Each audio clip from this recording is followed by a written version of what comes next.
Ассалаумағалейкум. Мен каналымның көрермендері, сендермен бірге Адик Электрик.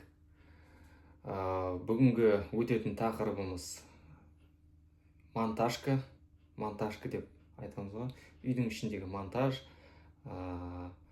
Қалай істеуге болады монтажды.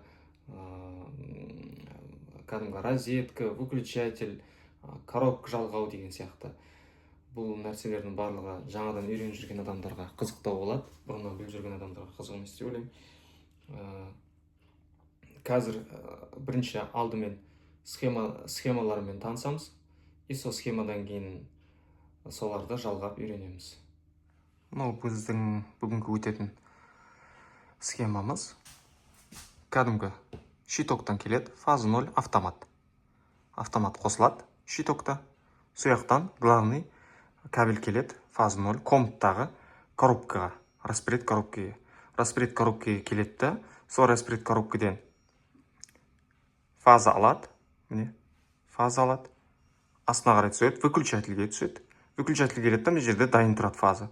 Егер де біз выключательді қосқан кезде, сол дайын тұрған жерге келіп тұрған фаза дальше ары қарай выключатель қосқаннан кейін кетеді да, прямой лампочкаға барады фаза.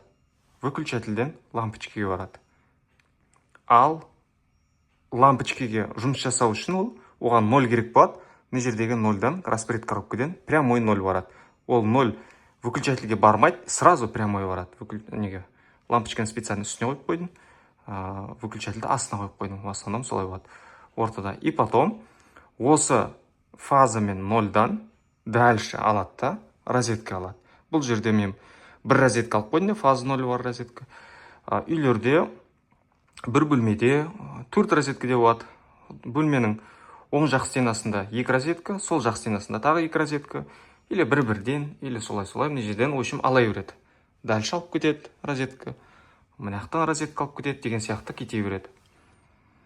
Осы жерден дәл осындай методикамен тағы выключательді тағы не қоюға болады. Двойной выключатель. То же самое. Мына жерге келеді. И мына жерде осы фаздан отходящий мына жерде тек біреуі тұр лампочкаға. Ол выключательдерде екеуі болады уже. Тағы біреу мына жерде басқа бір лампочкаға, или там тағы бір лампочкаға сөйтіп кете береді. Сөйтіп түсінген шығарсыңдар деп ойлаймын. Практика жүзінде де қараймыз. Так, достар, міне бізде лампочка бар, специально үстіне қойып қойдым. Әр лампочкаға фазамен 0 келу керек. 220 болады сол кезде, 0 мен фазасы келгенде. Сол кезде ана лампочка жасайды. Міне проводын жалға қойдым. Міне мынау көк адамдарға түсінікті болу үшін оның 0-і, мынау сары лампочканың фазасы. Сары бізде лампочка болатын болды. Содан кейін ортада коробка қойып қойдым. Коробка негізі енді үстінде тұру керек, ал лампочка енді по-любому ар жақта жоғарылау тұру керек. Ал астына мән бермей қойдым. Розетка қойып қойдым. Розеткаға міне ода да фаза 0. Фаза 0 мен 220 мен жұмыс жасайтын болады. Оның көгі енді 0 сірә. И бұда қара провод қылып қойдым міне. Қара провод фазный проводы қара 0 міне. И қасымызда выключатель тұр. Выключательде 2 провод болады, 2 жылы провод. Кейбір кездерде 3 де болады. В зависимости мына жерде одинарный, екеулік, үшеулік дегенге байланысты ғой. Қосып сөндіреді. Ода менде. Ода біздер бүйтіп қойдық. Бұған бір фаза келеді. Выключатель қосқан кейін екінші келіп тұрған фаза дальше кетеді. Міне мысалы көкпен, қызылмен фаза келіп тұрады. Выключатель қосқаннан кейін сары болып, бізде сары не еді ғой? Лампочка еді. Лампочка кетеді. Сөйтіп екеуін дайындап қойдым. Қазір коробкада жинаймыз. Қасымызда щитоктағы автомат тұр. Но питаниясы сол автоматтан отходящий в одной кабеліміз неққа келеді. 0 мен қызыл фазасы. Қазір соны жинайтын боламыз. Қазір біз коробкаға жаңағы проводтарын бәрін кіргізіп қойдық. Міне в одной кабель. 0 мен фазасы. Үстіндегі лампочкаден келеді. 2 жылы.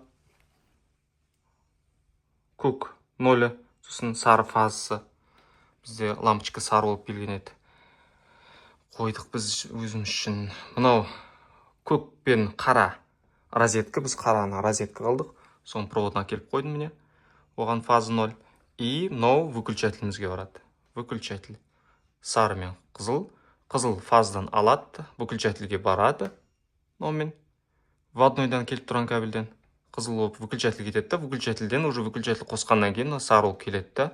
Бұл сары лампочканың сарысымен жалғанып жоғарыға кетеді. Так, коробканы қазір жалғап бастаймыз. Коробкада манағыда айтқандай түсіндіріп бәрін не істеп қойдым. Главный вводной кабельді міне жалғаймыз. Бірінші 0-дан бастайық. 0.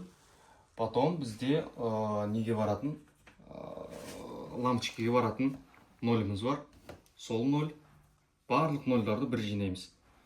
Та бізде қазір розетканың 0-і бар. Міне, розетканың 0-і. И осы 3 0-ді жалғап тастаймыз. Скрут кірсеміз. Скруткалардың кабельдерді алдын ала ашқан кезде бұны үлкен қылып ашамыз да, себебі мынандай скрутка жасаған кезде, жалғанған кезде оның площади касаниясы үлкен болу үшін. Сол үшін оны ұзын қылып ашады. Ең соңында өйстіп қайып қоямыз. Ендігі мәселе бізде главный фаза бар міне. Автоматтан келетін. Главный фазаны біздер бірінші, мысалы, розеткеге жалғайық. Розетканы мана түсіндіріп айтып кеткендей қара қылып байлап қойдым. Розеткеге бізде 220 мен жұмыс жасайтын болған соң оған бір фазымыз барады, но главный фазымыз розетканың фазы. И потом бізде выключательдің фазасы бар. Выключательдің фазасы міне мана біз түсіндіріп қойғандай, выключательге барам дегенше ол қызыл болып тұрады. Осыларды жалғаймыз. Скрутка.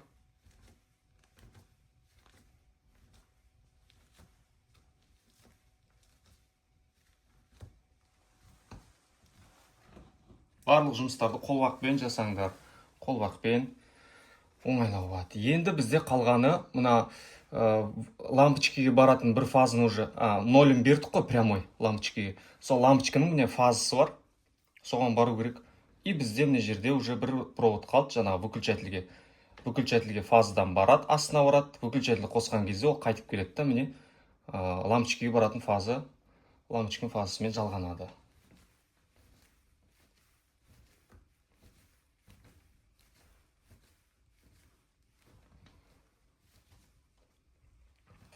Әрине барлығын заизолировать етіп тастаймыз, оның ішіне әдемілеп саламыз и крышкасын жауып қоямыз. Бұның барлығы үйлерде монтаж жасаған кезде мына проводтардың бәрі уже стенкіде штробить етіліп салынып, уже жабық күйде тұрады да. Тек автоматтан коробканың ішінен шығып тұрады осылай болып. Тағы да бір түсіндіріп кетейін. Вводной кабель келді. Автоматты қостық. Автомат всегда жалғаған кезде үстінен жалғанады.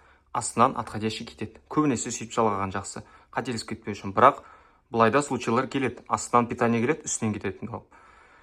Автомат көбінесе қосылып тұрған кезде үстінде бүйтіп тұрады, сөндірген кезде былай айтып кетіп атқаным жай.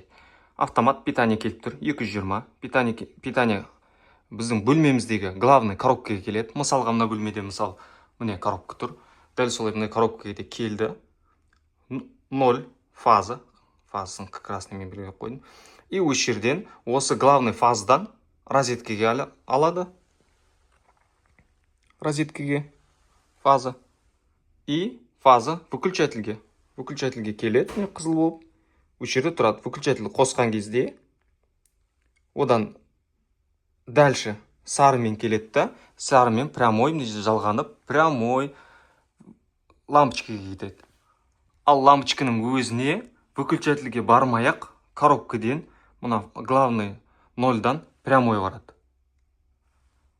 И сол 0-дан тоже розеткамыз жасау үшін барады. Розеткамыз қазір автоматымыз қосылып тұр.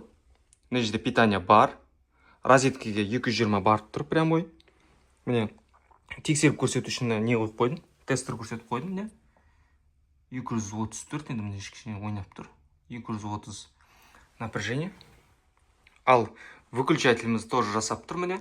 Мына жерден фаза межеге келіп тұр да, дежурить етіп тұр. Ары қарай фаза лампочкаға бара алмай тұр. Қызылмен келіп тұр, міне. Көрсетіп атқам. Лампочканы қосам. Міне.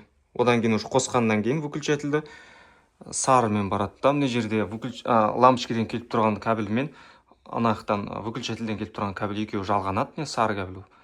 И мына жаққа фаза барады, а 0 и так өзінен барып тұр. Сол бұл простой метод. Дәл осындай үйдің монтажы осылай жасалына береді. Қазіргі таңда міне мына жерден главный кабель келді. Мына жерден выключательге келді. Выключательді қоссақ свет қосылады. Мына жақтан жалғанып. И осы жерден ары қарай дальше бүйтіп келіп розеткілер кетеді. Розетка кетеді, сөйтіп кете береді. Образец ретінде өсіп салдым. Енді шама келгенше көрсеткім келді. Мына үйлерде көбінесе мына бәрі енді монтажка астында салынып жатады мынаның ішінде. Беті уже штробит етіліп, соның ішіне кабель салынып, беті немен балшықпен жағылып, тегістеліп тұрады. Тек коробка тұрады осындай болып. Түсіндірдім деп ойлаймын. Қандай да бір сұрақтар болса, комментарийде жазып кетсеңдер де болады, обсуждать етуге болады. Жаңа көрсеткендей, осы монтаж осылай істелінеді. Распред коробканың іші солай жиналынады. Бұл жерде мен дейтін розетканың іші қалай жалғанады, или выключательдің іші қалай жалғанатынын көрсеткен жоқпын, себебі әр выключателімде де, розеткамде де екі провод барады, оның ішінде тек екі нәрсе тұрады жалғанатын. Екі контакт бар, екі провод бар жалғанады, и ол жерде ешқандай қиындық жоқ жалғанатын жерде. Қалған нәрселер осы мен мана көрсеткен коробканың ішіндегі выключательдер, жаңағы розеткілердің де күрделі түрлері болады енді. Ол жайлап осыдан кейін үйрене бересіз. Ең бастысы осыны үйреніп алсаңыз, содан кейін сіздерге ары қарай барлық заттар жеңіл болады. Қайткенменде де бұл нәрселерді үйрену үшін практика керек, практика. Өзіңізде монтаж жасап көруіңіз керек. Қорқысаңыз бір адаммен жасап білетін адаммен жасап қарап, содан кейін барып, оп-оңай үйреніп кетуге болады. Бұл нәрселер өте керекті нәрселер электрикке. Жақсы, рахмет сендерге. Шама келгенше дұрыстап түсіндіруге, қайта түсіндіріп жатырмын, сол дұрыс түсінсін деп тырысып жатырмын. Бірдеңе жеткізсем деп, сендерге бірдеңе жеткізсем деген ой ғой енді. Шамам келгенше. Жақсы, рахмет. Каналыма тіркеліп жүріңдер, лайк басыңдар. Жаңада видеоларыма, басқа да видеоларымды қарап, жаңа видеоларымды күтуіңізді сұраймын.